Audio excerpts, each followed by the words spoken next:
Sein Sowjetzeichen soll er vor sich hertragen und wir werden in unserem Zeichen wieder siegen.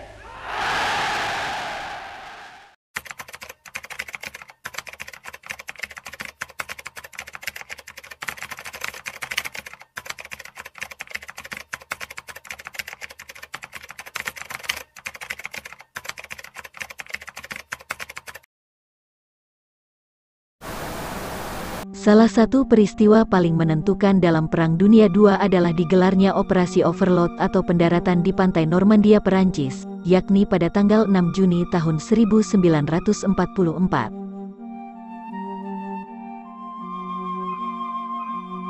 Sejarah mencatat bahwa operasi militer tersebut merupakan pendaratan amfibi terbesar yang pernah ada dalam sejarah militer di dunia. Bahkan hingga kini, selama Perang Dunia II, pelukis dipekerjakan untuk menciptakan ilusi optik. Matthew Wilson mengeksplorasi bagaimana unit kamuflase dan tentara hantu terlibat dalam operasi curang yang membantu sekutu mencapai kemenangan. Melalui kisah panjang para tentara perang, sejarah telah mencatat pada Perang Dunia II terdapat kekonyolan yang inspiratif, di mana para seniman yang ikut andil berpartisipasi dalam Perang Dunia dengan caranya sendiri. Mungkin kita akan sedikit menggelengkan kepala mendapatkan sekilas informasi ini, di mana para seniman dapat menjadi pemain penting dalam perang di dunia modern kala itu. Untuk pertama kalinya dalam sejarah dunia, mereka atau para seniman itu merekonstruksi area pertempuran sebagai tempat strategi kreatif, menjadikannya teater dan lakon opera sebagai bagian dari perang sesungguhnya. Salah satu seniman legendaris dari Inggris yang paling penting dalam Perang Dunia adalah J. Solomon. Dalam Perang Dunia, Solomon secara aktif merancang taktik kamuflase militer di front tempur. Dia mengembangkan sejumlah kamuflase untuk menutupi mobilitas pergerakan tentara, dan metode ini berdampak besar pada hasil pertempuran. Dia melakukan banyak skema penipuan lainnya, termasuk tiruan dari pepohonan dan pengamatan tentara palsu, batang pohon berlubang yang ditempatkan di daerah tak berpenghuni di mana tentara dapat mengamati lokasi musuh yang menjaga posisinya.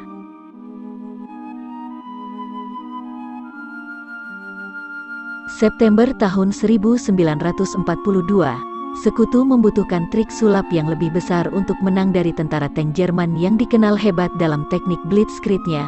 Sekutu khawatir dengan mobilitas, kecerdasan taktis, dan daya tembak musuh yang dimiliki Jerman, terlebih Jerman yang dipimpin oleh Erwin Rommel yang legendaris dan dikenal cerdas layaknya rubah gurun. Untuk menang, mereka perlu membuat Jerman serta sekutunya Italia lengah, dan mengaburkan posisi mereka dengan serangan yang tak bisa diduga. Untuk melakukan ini semua, para jenderal sekutu harus memutar otak, terlebih Jerman bukanlah negara yang gampang ditaklukkan, karena Jerman adalah negara dengan teknologi militer modern tercanggih kala itu. Banyak tank harus ditempatkan di dekat musuh tetapi disembunyikan dari pandangan. Segera, pasukan umpan yang terdiri dari 600 kendaraan militer palsu harus dibuat. Hal tersebut diambil akibat jangkauan jarak tembak tank Jerman dianggap lebih jauh dari tank-tank sekutu.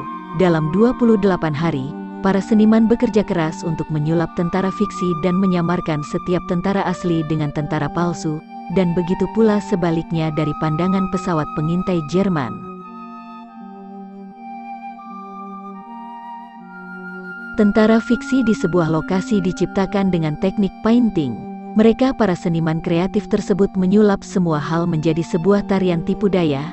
Sebagian besar bahannya terbuat dari kotak dan daun palem yang dilapisi terpal dicat sempurna.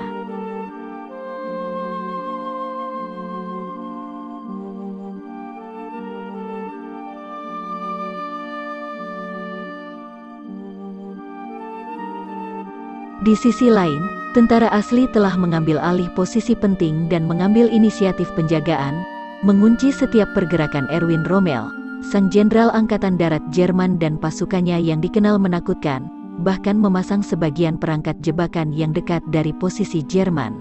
Melalui konferensi di Washington, Amerika Serikat pada Mei tahun 1943, pihak sekutu sepakat untuk mengadakan serangan kepada pihak Nazi Jerman. Namun, kesulitan dalam merakit kapal pendarat memaksa pelaksanaan invasi ditunda hingga Juni.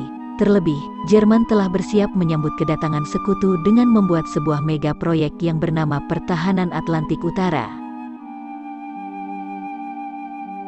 Dengan membuat untayan pantai di seputaran Belanda sampai Selat Spanyol dipasangkan perisai dan benteng pertahanan, sekutu tahu jika memaksakan pendaratan langsung akan menjadi resiko terbesar yang dapat membalikkan keadaan. Di tengah pergunjingan di mana lokasi pendaratan yang paling tepat, Frederick Morgan, Kepala Staf Perencanaan Strategis Sekutu, menyadari ada dua lokasi terbaik, yakni di daerah pantai Normandia dan pantai Pas de Calais. Tentu secara tata geografis, pantai Pas de Calais adalah pilihan paling menguntungkan. Namun para perwira militer sekutu belum mengambil kesimpulan dalam keputusan terbaik mereka.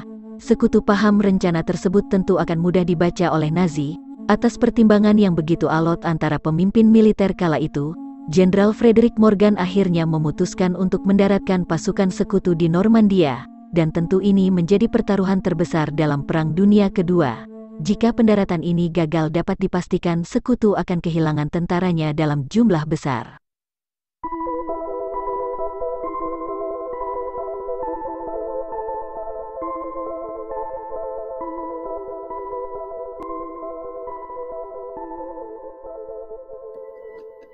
Tak kehilangan akal, para perwira kembali melibatkan kelompok seniman dalam dekorasi medan pertempuran. Telegraf palsu dikirim ke Inggris yang menyebut bahwa sekutu telah sepakat untuk melakukan pendaratan di pantai Pas de Calais, yang tentunya pihak sekutu bersama Inggris telah dengan sengaja membiarkan telegraf palsu tersebut disadap oleh Jerman.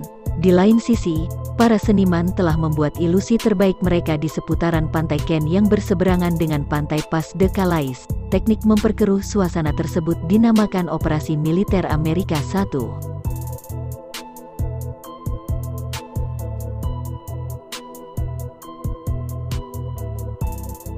Para seniman menggunakan jenis balon karet berbentuk seperti tank dan kendaraan militer lainnya.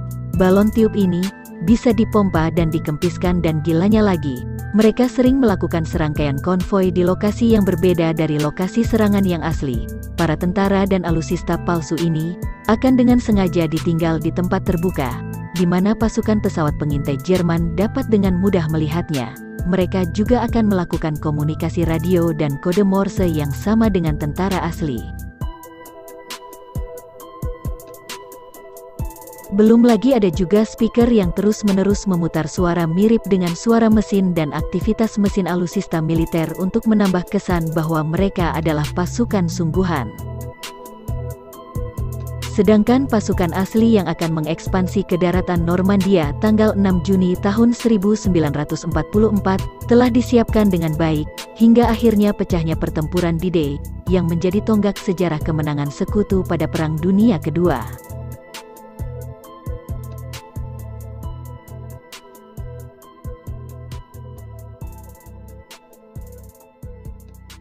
Setelah perang berakhir, tentara hantu atau para kumpulan tentara seniman ini disumpah untuk merahasiakan pekerjaan mereka, dan cerita tentang itu baru terbuka di tahun 1996.